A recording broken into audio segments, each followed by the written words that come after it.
हर खबर पर होगी आपकी पकड़। डाउनलोड कीजिए ABP live app.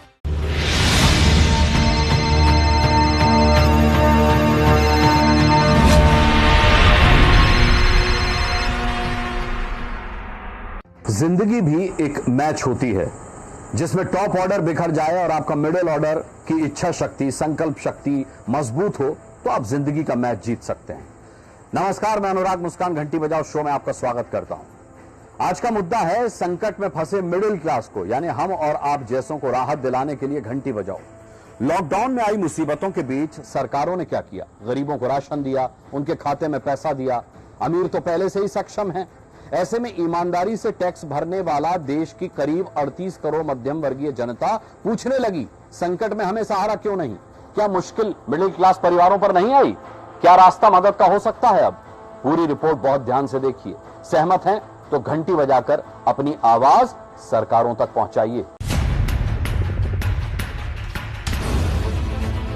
Middle class के लिए क्या है? मिडिल क्लास के लोग जो हैं उनका तो हाथ खाली है। मिडिल क्लास को कोई नहीं पूछा। सरकार ने इस क्लास के लिए कुछ नहीं किया। हर जगह पिसते हैं। कोरोना के बाद तो पूरी जिंदगी हमारी बदल चुकी है। जो सब्जियां होती है वो बहुत महंगी हो गई है। ग्रोसरीज लेने जाते हैं वो इतनी महंगी हो गई है। हमारी आमदनी कम हो गई। अपनी EMI रोक देते हैं और बच्चों की पढ़ाई पे वो चीज लगा देते हैं। ये कोरोना वायरस की वजह से सैलरी भी कट कर मिलती है। समझ में नहीं आती है मिडिल क्लास लोगों की विपदा। जैसे ही लॉकडाउन हुआ सबसे पहले नौकरी गई। अभी तो बिल्कुल खत्म हो चुका है। फीस नहीं दे पाए हैं, किताबें नहीं ले पाए हैं। इतनी इनकम रही नहीं जितनी पहले होती थी। Company can't do anything. जैसे पनीर की सब्जी बना ली, या मतलब बहुत सारी चीजें ऐसे होती थी जो बच्चों को आज आइसक्रीम खानी है, लेकिन अब जो है उसी में हमें मैनेज करके चलना पड़ता है। सिलेंडर खत्म हो जाएगा। सिलेंडर के प्राइस 800 के नीचे तो नहीं है। इलेक्ट्रिसिटी बिल, बाकी सारे अदर खर्चे होते हैं। मिडिल क्लास फैमिली की इस विपदा के समय में आवाज बनने वाला अभी तक कोई भी मीडिया हाउस नहीं आया।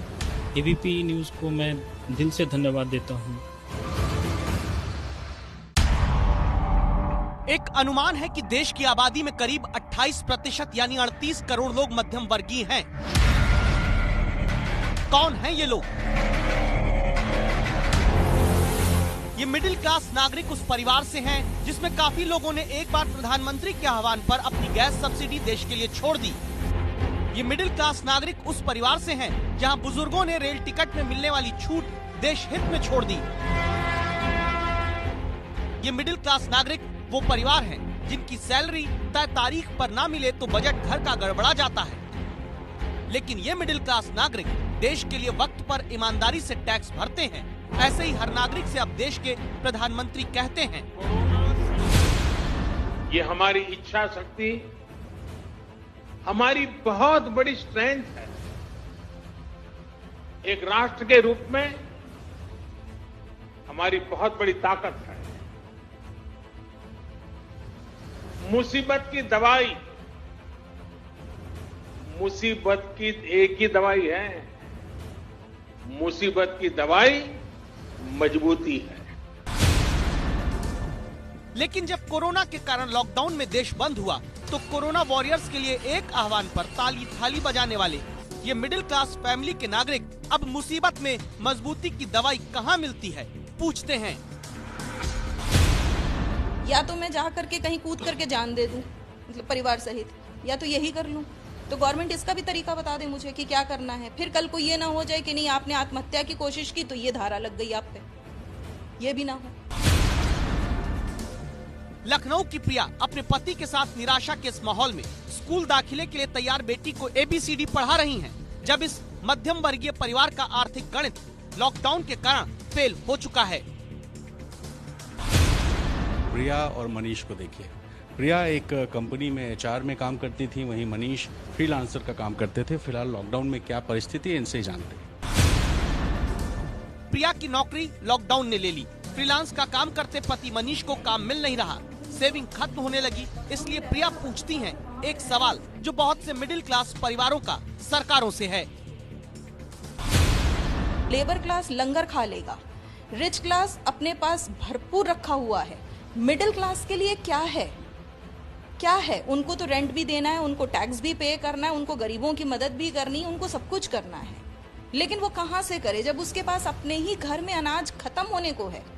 कोई मेरे किचन में जाके देख सकता है कितना क्या बचा है, मैं अगला कैसे पूरा करूं? देश के 38 करोड़ मध्यम वर्गीय नागरिकों में अनुमान है कि 5.24 करोड़ मिडिल क्लास नागरिक देश में 4 लाख करोड़ रुपए का ईमानदारी से आयकर भरते हैं। लेकिन गुप्ता जी, शर्मा जी, सिंह साहब, दुबे जी, पासवान बाबू, शुक्ला अंकल, राय साहब के नाम से महानगरों की सोसाइटी और शहरों के मोहल्ले में रहने वाले ये मध्यम वर्गीय परिवार, जिनके बच्चों ने लॉकडाउन में खूब पानी बताशे घर पर तैयार करके खाए, अब ये परिवार पूछते हैं, क्या मिडिल क्लास आम आदमी को इतना आम समझ लिया गया कि आत्मनिर्भरता का ब्लेंडर हाथ में देकर मान लिया कि भोपाल के विनय सिंह के परिवार की तरह अब हर मिडिल क्लास फैमिली को आर्थिक सुरक्षा का मैंगो शेक मिल जाएगा? हमारे 2 बच्चे हैं जिसका फी 1,25,000 है और उसमें जो है एनुअल चार्जेज वगैरह वगैरह सब है ना। और हम चाहते हैं कि लॉकडाउन के तहत जो है कुछ रिबेट मिल जाए ताकि हमको और हमारे सभी अभिभावकों को परेशानी जो है दूर हो। स्कूल फीस में छूट तो नहीं मिली है, बिजली का बिल भी भरना ही है, घर का राशन खरीदना ही है, स्वदेशी भी खरीदें, तब भी इन परिवारों को पैसे तो देने ही होंगे।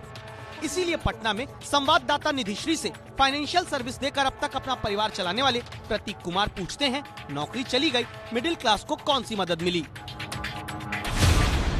तो इस मध्यम वर्ग परिवार का आदत है कि यह न बोल सकता है, चुपचाप सह के रह लेता है, बोल नहीं सकता है। हम लोग कहीं भी जाके लाइन में न राशन ले सकते हैं, न राशन कार्ड हम लोग का बन सकता है, न जनधन में पैसा आ सकता है। जैसे ही लॉकडाउन हुआ सबसे पहले नौकरी गई। संजोग ऐसा है कि वाइफ सर्विस में है। अब 2 जहाँ सैलरी एक परिवार में आता था वहाँ पे 1 सैलरी रह गया, उसी में आपको सब कुछ करना है। पहले पति पत्नी दोनों कमाते थे, उसी हिसाब से खर्च था, लोन है, EMI है। सरकार कहती है मिडिल क्लास को राहत तो दी है। सरकार के मुताबिक लोन की EMI भरने पर अगस्त तक छूट का ऐलान हो चुका है, यानी बैंक तय EMI अभी तुरंत नहीं काटेंगे, बाद में आम दिनों की तरह आप दे पाएंगे। लेकिन प्रतीक कुमार दिखाते हैं एक बड़े प्राइवेट बैंक का मैसेज। अब मेरे पास क्या मैसेज आया है कि उस 3 महीने के मोरेटोरियम के लिए हमको 12,000 रुपया अलग से देना पड़ेगा। 12,000 रुपया 1 महीने का EMI था मेरा 12,000 रुपया का, ये मैं 3 महीने तक के लिए मोरेटोरियम कराया। अब तीसरे महीने मेरे पास मैसेज आ रहा है कि आप वो 3 महीने का पैसा तो देंगे ही देंगे, उसके अलावे एक EMI आप एक्स्ट्रा देंगे जो इसका इंटरेस्ट हो गया। मिडिल क्लास परिवारों का सवाल है कि EMI अभी ना कटे वो ठीक, लेकिन जब अभी पैसे नहीं तो बाद में कौन से पैसे पेड़ पर उगाएंगे? परेशानियां इतनी है कि अगर बताते समय कलेजा मुंह को आ जाता है। नेशनल इलेक्शन स्टडीज 2019 के मुताबिक उच्च, मध्यम और अमीर वर्ग के 44% लोगों ने 2019 के लोकसभा चुनाव में बीजेपी को वोट दिया था। जानकार कहते हैं कि मध्यम वर्ग का वोट किसी चुनावी लॉलीपॉप के नाम पर नहीं पड़ता, यानी मिडिल क्लास परिवार किसी मुफ्त के वादे पर वोट नहीं देते। ये वर्ग आत्मनिर्भरता के ही भरोसे रहता है, लेकिन अब मिडिल क्लास की उसी आत्मनिर्भरता पर लॉकडाउन के संकट में चोट पहुंची है। सोशल मीडिया में मिडिल क्लास की पीड़ा का ये मैसेज वायरल है, जिसमें लिखा है, ऐसा लग रहा है कि देश में सिर्फ मजदूर ही रहते हैं, बाकी क्या काजू किशमिश बघार रहे हैं। जरा उसके बारे में सोचिए, जिसने लाखों रुपए का कर्ज लेकर प्राइवेट कॉलेज से इंजीनियरिंग की थी और अभी कंपनी में 5 से 8 हजार रुपए की नौकरी पाया था, लेकिन मजबूरीवश अप टू डेट बना रहता था। उसके बारे में भी सोचिए, जो सेल्समैन, एरिया मैनेजर का तमगा लिए घूमता था। बंदे को भले ही 8,000 रुपए महीना मिलते थे, लेकिन कभी अपनी गरीबी का प्रदर्शन नहीं किया। उनके बारे में भी सोचिए, जो बीमा एजेंट, सेल्स एजेंट बने मुस्कुराते हुए घूमते थे। मैं संघर्ष करते वकील, इंजीनियर, पत्रकार, एजेंट, सेल्समैन, छोटे मझोले दुकानदार, क्लर्क, बाबू, स्कूली मास्टर साहब, धोबी, सलून वाले को देखा है। अंदर भले ही चड्डी बनियान फटी पहनी हो, मगर अपनी गरीबी का प्रदर्शन नहीं करते। ये लोग गैस की सब्सिडी भी छोड़ चुके हैं। ऐसा मैसेज अफवाह नहीं, हकीकत है मिडिल क्लास। एक पन्ने पर महीने का हिसाब किताब करते ये पटना के कंकड़बाग के पाठक जी हैं। संजीव पाठक शेयर बाजार का काम करते थे। लॉकडाउन में काम धंधा आधा, खर्चा पूरा है। बच्चों की फीस, राशन, EMI जोड़कर 31,000 रुपए। सरकार पर भरोसा करते हैं, लेकिन नीति बनाने वालों से पूछते हैं। सरकार के पास सारे आंकड़े जाते होंगे, हमेशा उनके पास कुछ बड़े बड़े विशेषज्ञ बैठते हैं जो कि नीति निर्धारण करते हैं। फिर भी वो नीति निर्धारण करने वाले जो मुलाजिम हैं, जो अफसरान हैं, उनको समझ में नहीं आती है मिडिल क्लास लोगों की विपदा। ये सवाल सिर्फ एक शहर एक घर के नहीं। लखनऊ में संवाददाता संजय त्रिपाठी राकेश कुमार के घर पहुंचे हैं। ये स्कूल का आई कार्ड राकेश की बेटी का है। कार कंपनी में सेल्स रिलेशनशिप मैनेजर का काम करने वाले राकेश की सैलरी 2 महीने से पूरी नहीं मिल रही, क्योंकि लॉकडाउन में कारें तो बिकी नहीं। घर में राशन आधे से कम बचा है, सेविंग खत्म हो रही, इसलिए बच्ची की फीस भरना मुश्किल हो गया।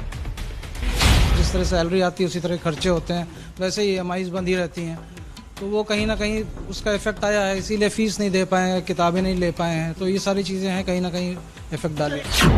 Centre for monitoring Indian economy का डेटा बताता है 29 मई 2020 तक भारत में बेरोजगारी दर 23.8% हो चुकी है। अकेले मई महीने में ही लॉकडाउन के कारण दावा है 10 करोड़ 20 लाख लोगों की नौकरी पर या तो संकट आ चुका है या फिर छिन चुकी है। अगर नौकरी नहीं छिनी तो फिर सैलरी आधी या कट कर मिलने लगी। इसीलिए दिल्ली में चारू आनंद अपने बच्चों की फीस भरे या EMI धर्म संकट में फंस गयी। ये कोरोना वायरस की वजह से सैलरी भी कट कर मिलती है बच्चों को, तो मैं इनको मतलब हस्बैंड को मेरे मिलती है। बच्चों की फीस ही नहीं बल्कि मध्यम वर्ग के नागरिकों का रहन सहन भी लॉकडाउन से पैदा हुए आर्थिक संकट में बदला है। सबसे ज्यादा अगर असर पड़ा है, हम भारत की बात करें तो मध्यम वर्गीय परिवार पर, खासतौर पर वो परिवार जिनकी हर महीने की आमदनी पर कहीं न कहीं ब्रेक लगा है, लेकिन खर्चों में किसी तरीके की कमी नहीं है। जयपुर से मनीष शर्मा ये कहानी बताते हैं। ये जयपुर में शर्मा जी का घर है। श्री कृष्ण शर्मा के बेटे गौरव शर्मा इवेंट मैनेजमेंट का काम देखते थे। कोरोना से बचने की सोशल डिस्टेंसिंग के कारण अब कोई इवेंट नहीं करा पा रहे। सेविंग से घर चलाया। अब बच्चों की जिंदगी में रंग भरने वाला ये परिवार कैसे मुसीबतों से बेरंग हो रहा है, सुनिएगा। तो पनीर की सब्जी बना ली, या मतलब बहुत सारी चीजें ऐसे होती थी जो बच्चों को आज आइसक्रीम खानी है, लेकिन अब जो है उसी में हमें मैनेज करके चलना पड़ता है। जैसे घर की सब्जियां होती है, दाल है, छोले हैं, राजमा, हमें इन्हीं में मैनेज करना पड़ता है। और बहुत काफी चेंजेस आए हैं, क्योंकि बजट बहुत उसी हिसाब से हमें मैनेज करना पड़ता है। इतनी इनकम रही नहीं जितनी पहले होती थी। मिडिल क्लास परिवारों को इसीलिए लगने लगा कि देश में सरकारें चाहे जहां की हों, उनके साथ धार्मिक नहीं बल्कि आर्थिक तुष्टीकरण होता है। जहां दूसरे आय वर्गों की चिंता वोट के लिए नेता करते हैं, मध्यम वर्ग की नहीं करते। डायरेक्ट उम्मीदें तो यही है कि हमारे क्या जितने भी मिडिल इनकम या लोअर मिडिल इनकम वाले हैं, इनके लिए कुछ सोचे, क्योंकि बहुत हो गया चिल्लाते चिल्लाते मजदूर मजदूर मजदूर सब पूरा, क्योंकि पॉपुलेशन में ज़्यादा है, तो शायद सरकार को बनता भी है कि उनके लिए करें, बट सारा पैसा हम ही लोग से शेड होता है, चाहे वो हम टैक्स के रूप में पे करें या कैसे भी दें। लेकिन हम लोग के लिए अभी तक कहीं पे बात भी नहीं हुई है कि इस तरह का कुछ करें। ब्रिटिश रिसर्च फर्म के ऑनलाइन ओपिनियन पोल के मुताबिक हांगकांग, अमेरिका, ऑस्ट्रेलिया, ब्रिटेन के मुकाबले भारत में सबसे ज्यादा 83% लोगों को नौकरी खोने का डर सता रहा है। इसमें यह समझना रॉकेट साइंस नहीं है कि ज्यादातर सर्विस क्लास यानी मध्य वर्ग के लोग होंगे। तो सवाल है कि फिर रास्ता क्या है जिससे मध्यम वर्ग को राहत मिले। बेंगलुरु की मिडिल क्लास परिवार की सरिता के पास संवाददाता पिंकी राज पुरोहित पहुंची। पता किया क्या आम आदमी को प्याज के छिलके की तरह सरकारें उतारकर सत्ता का स्वाद लेती रही हैं। जैसे बेसिक जो सब्जियां होती है वो बहुत महंगी हो गई है, और दाल वाल जो हम प्रोविजन या ग्रोसरीज लेने जाते हैं वो इतनी महंगी हो गई है। यानी महंगाई, बच्चों की फीस, कर्ज की EMI, बिजली का बिल, राशन का बिल, ये सारे खर्चे अब सैलरी कटने, नौकरी छीनने के बीच मध्यम वर्ग उठा रहा है। तो क्या सरकारों ने कुछ नहीं किया?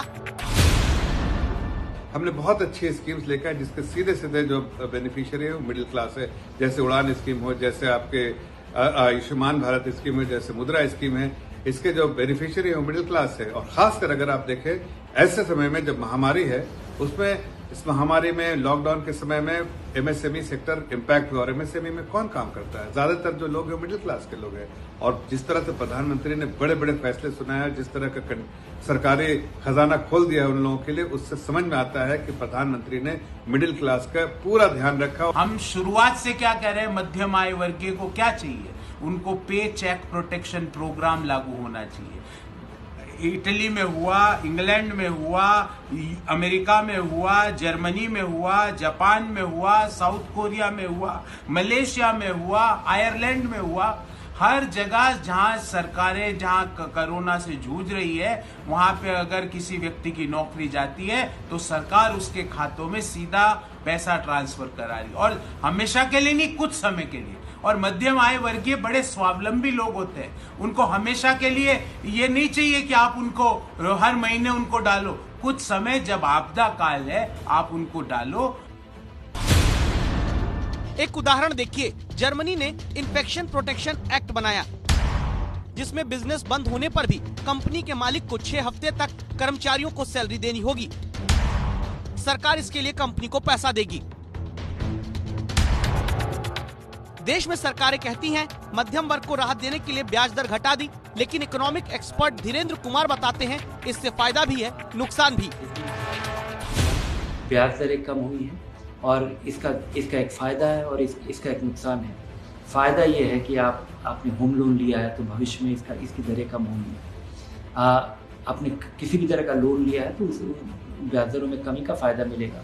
इसका बड़ा नुकसान है कि सारे बूढ़े लोग जिन्होंने अपनी जिंदगी भर की जमा पूंजी इकट्ठा करके डिपॉजिट किया है, उस पर उन्हें कम ब्याज मिलेगा, उन्हें कम आमदनी में काम चलाना पड़ेगा। अपने निवेश से आमदनी में बड़ी कटौती होगी। यानी ईएमआई अभी देने पर छूट हो या ब्याज दर घटाना, मिडिल क्लास परिवार और एक्सपर्ट इसे बड़ी राहत नहीं मानते। ऐसे में जरूरी है कि सरकारें ऐसे रास्ते निकालें जिसमें ईमानदारी से देश के लिए अब तक टैक्स भरने वाले मध्यम वर्गीय परिवारों को अपना घर चलाने की सहूलियत मिले।